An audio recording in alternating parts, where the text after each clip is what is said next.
আসসালামু আলাইকুম। ভারতের যৌথ বাহিনীর commander, deputy commander in chief lieutenant general Rahul Singh একটা বাণিজ্যিক একটা বক্তৃতা দিয়েছেন। উনি বলেছেন যে বিগত যে পাক ভারত যুদ্ধ হয়েছে 3 দিনের 4 দিনের, সেই যুদ্ধে পাকিস্তান একটি দেশ কিন্তু পাকিস্তানের সাথে যুদ্ধ হয়েছে, কিন্তু ভারতকে মোকাবিলা করতে হয়েছে দুইটি দেশের সাথে। অর্থাৎ একটি দেশ পাকিস্তান, আরেকটি দেশ হচ্ছে ইনডিরেক্টভাবে চায়না। এখন এই দুটি ফ্রন্টে মোকাবিলা করতে হয়েছে ভারতের পক্ষে খুবই হিমশিম খাওয়ার অবস্থা। তিনি বলেছেন এখন বাংলাদেশ, পাকিস্তান এবং চীন মিলে একটা সামরিক অ্যালায়েন্স করছে। তারা নিজেদের স্বার্থে, নিজেদের জন্য এক দেশ আরেক দেশে খুব কাছাকাছি হয়ে গেছে এবং চুক্তিতে চীনের মধ্যে এই 3 দেশের মধ্যে একটা গুরুত্বপূর্ণ বৈঠক হয়েছে। এখন ভারত বলছে বাংলাদেশও যুক্ত হওয়ার ফলে এখন ভারত খুব নিরাপত্তাহীনতায় পড়েছে। যে 3টা দেশ, এখন 2টা দেশ আগে ছিল, একটা পাকিস্তান, একটা চীন, এবং নতুন একটা দেশ হয়েছে এখন বাংলাদেশ। এই বাংলাদেশ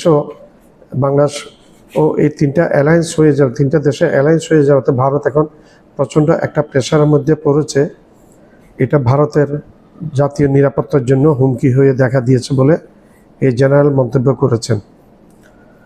তিনি যে জিনিসগুলো বলেছেন, এই জিনিসগুলো আসলে সত্যিকারভাবে বাংলাদেশও কোনোদিন নিজের থেকে আক্রমণ করবে না, কিন্তু বাংলাদেশ যদি আক্রান্ত হয় তখন বাংলাদেশ প্রতিহত করবে। বাংলাদেশ এবং পাকিস্তান এবং চায়নার সাথে বাংলাদেশের একটা অ্যালায়েন্স হয়ে গেছে। ভারতের যে ফুটানিগুলো ছিল, সেই ফুটানি এখন বাস্তব কিন্তু অন্য চিত্র, বাস্তব কিন্তু অন্য কথা বলছে। পেহেলগাম ইস্যু নিয়ে ভারত পাকিস্তানকে অতর্কিত রাত্রে অন্ধকারে আক্রমণ করে বসেছে। সেই আক্রমণের জবাব দিয়েছে, এমন দাঁত ভাঙা জবাব দিয়েছে। ভারতের প্রত্যেকটা মিলিটারি স্থাপনায় আঘাত করেছে পাকিস্তান, তছনছ করেছে। ভারত আজীবন মনে রাখবে, যদি ভারত সত্যিকারভাবে একটা দেশ হয়ে থাকে তাহলে আজীবনভাবে পাকিস্তানের এই হামলাকে মনে রাখবে এবং সাহস করবে না ভবিষ্যতে পাকিস্তানকে কোনো রকম আক্রমণ করার জন্য, বিরত থাকবে। আর এই দিকে যদি বাংলাদেশ, যদি সত্যিকারভাবে 3টা দেশ, বাংলাদেশ, পাকিস্তান, চীন, যদি একটা মৈত্রী স্থাপিত হয়ে যে সামরিক এবং ব্যবসা বাণিজ্য এবং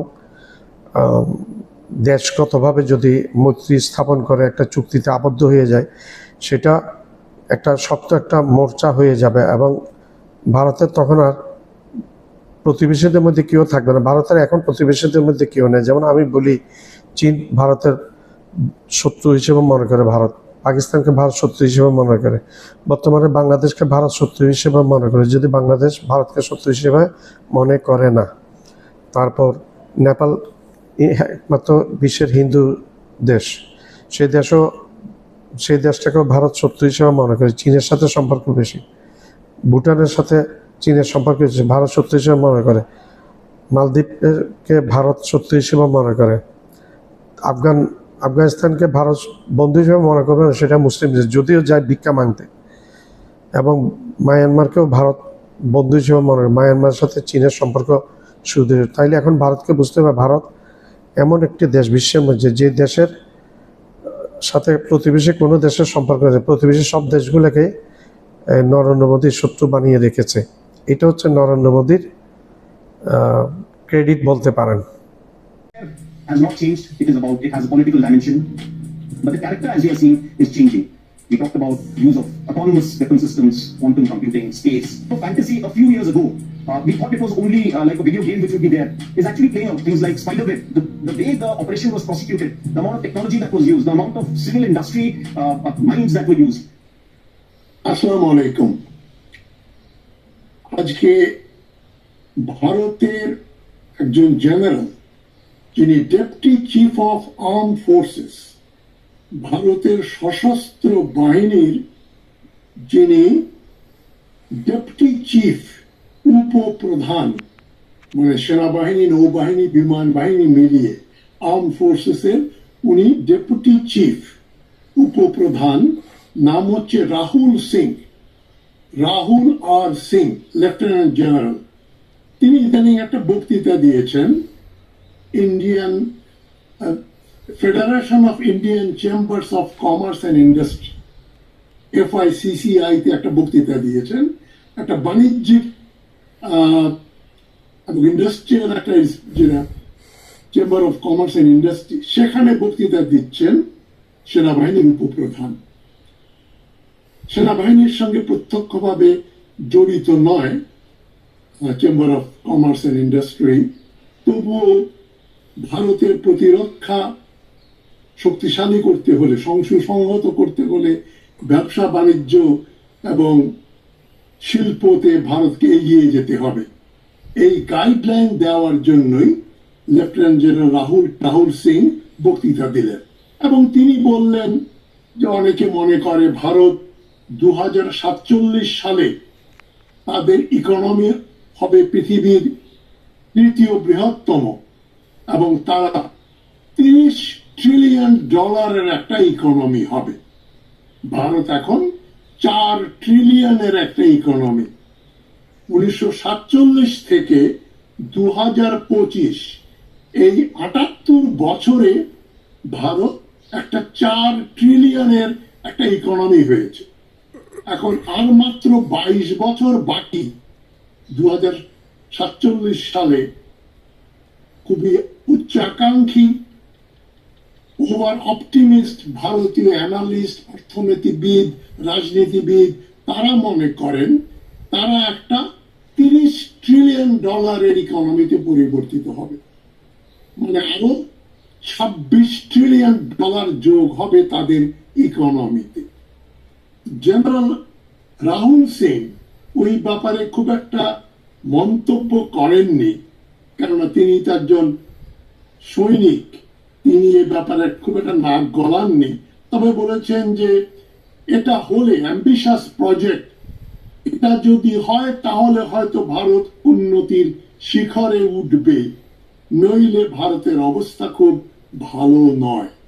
তিনি আশঙ্কা প্রকাশ করেছেন এবং তিনি বলেছেন যে এই যে 4 দিন ব্যাপী যে যুদ্ধ হলো পাকিস্তানের সঙ্গে, একটা ফ্রন্ট বাট 2 এনিমিজ, মানে যুদ্ধ হচ্ছে এক ফ্রন্টে পাকিস্তানের সঙ্গে, তবে ভারতকে দুটো শত্রুর সঙ্গে যুদ্ধ করতে হয়েছে।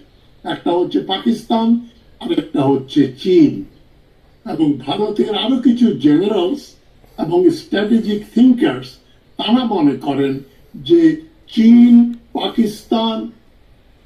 ও পাকিস্তানের সাথে বাংলাদেশও একটা জোট বাঁধতে যাচ্ছে, বেসামরিক বা সামরিক। অর্থনৈতিক তো বটেই, সামরিক যোগাযোগের সম্ভাবনা রয়েছে, সেটা নিয়ে ভারত খুবই উদ্বিগ্ন। এখন ভারতকে নিয়ে ভারতীয়রা যে উচ্চাভিলাষ পোষণ করে, বড় বড় কথা বলেন, সেটাকে কিছুদিন আগেই ভেঙে দিয়েছেন একজন প্রফেসর, যিনি Carnegie endowment of international piece, আমেরিকাতে professor Ashley J টেলিস। Ashley J টেলিস হচ্ছেন টাটা চেয়ার, ভারতের টাটার নামে একটা চেয়ার রয়েছে for strategic affairs and a senior fellow at the Carnegie Endowment for International Peace. তিনি জর্জ ডব্লিউ বুশের অ্যাডভাইজার ছিলেন এবং তিনি ভারতের সঙ্গে মার্কিন যুক্তরাষ্ট্রের যে পারমাণবিক চুক্তি হলো, যেখানে ভারতকে আমেরিকা অনেক সাহায্য করলো, তার একটা মেম্বার ছিলেন। তিনি একটা লেখা লিখেছেন, এই লেখাটা আসলে বেরিয়েছে ফরেন অ্যাফেয়ার্সের জুলাই অগাস্ট সংখ্যায়। আমি আজকেই পেলাম আমার এই পত্রিকাটা। ফরেন অ্যাফেয়ার্স পৃথিবীর সবচাইতে নাম করা জার্নাল, এই পররাষ্ট্র বিষয়ক যতগুলো লেখা বের হয়, ফরেন অ্যাফেয়ার্স তার টপে রয়েছে। সেখানে অ্যাশলি টেলিস একটা লেখা লিখেছেন, ইন্ডিয়াজ গ্রেট পাওয়ার ডিলিউশনস। ভারতের গ্রেট পাওয়ার বা মহাশক্তি, পরাশক্তি হবার যে স্বপ্ন, ডিলিউশন, যে স্বপ্ন সফল হয় না, ওই ধরনের একটা রোগ ডেলিউশন রয়েছে ভারতের। এবং ভারতকে যদিও আমেরিকা 2001 সাল থেকে খুব সুনজরে দেখছে, মানে জর্জ ডব্লিউ বুশের সময় এবং ওবামার সময় এবং এখন যে ট্রাম্প অ্যাডমিনিস্ট্রেশন, তারা একটু ভারতের প্রতি সহানুভূতিশীল। আমার চ্যানেলটা লাইক করবেন, সাবস্ক্রাইব করবেন, শেয়ার করবেন, বেল আইকনটা প্রেস করবেন। সাবস্ক্রাইব করতে ভুলবেন না।